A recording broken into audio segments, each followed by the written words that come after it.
গাজীপুরে ঘটনা একটা ঘটে গেছে। গর্ভবতী মহিলাকে ধর্ষণ গর্ভবতী মহিলাকে ধর্ষণ করার সময় পেটের মধ্যে যে সন্তানটা ছিল সেই সন্তানটা দুনিয়াতে চলে আসলো। তারপর এই সন্তান এবং তার মাকে যেই ব্যক্তি ধর্ষণ করছে সেই ব্যক্তি মেরে ফেলছে। আসলে কি এই কাজটা ঠিক করছে কিনা আপনারা কমেন্ট বক্সে বলবেন।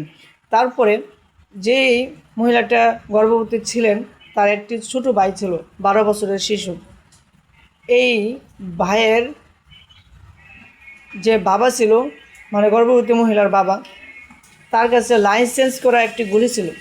এই গুলি দিয়ে ছোট ভাইটা যে ধর্ষণ করছে তাকে গুলি করে মেরে ফেললো। লাগাতার 4টা গুলি করে মেরে ফেলছে।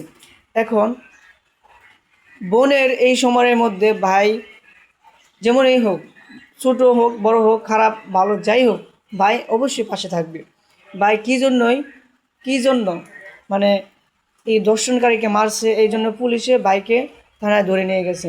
এটা কি আসলে ঠিক করছে আপনারা বলেন? এটা তো প্রতিবাদ করছে। যদি এটা না করতো তাহলে থানায় পুলিশরা নিয়ে যেত ধর্ষণকারীকে, বেশি গেলে 1 মাস 2 মাস 3 মাস জেল কাটাইতো, টাকা দিয়ে আবার ছুটে নিয়ে আসতো। কিন্তু তার বিচার বাংলাদেশে হইতো না। আজ পর্যন্ত ধর্ষণের বিচার বাংলাদেশে হয় নাই। আমার জানা মতে এই ছেলেটা যা কাজ করছে সেটা একদম ঠিক কাজ করছে।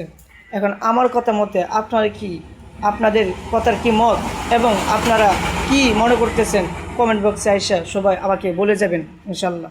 যদি আমার ভিডিওটা ভালো লেগে থাকে অবশ্যই একটা শেয়ার করবেন।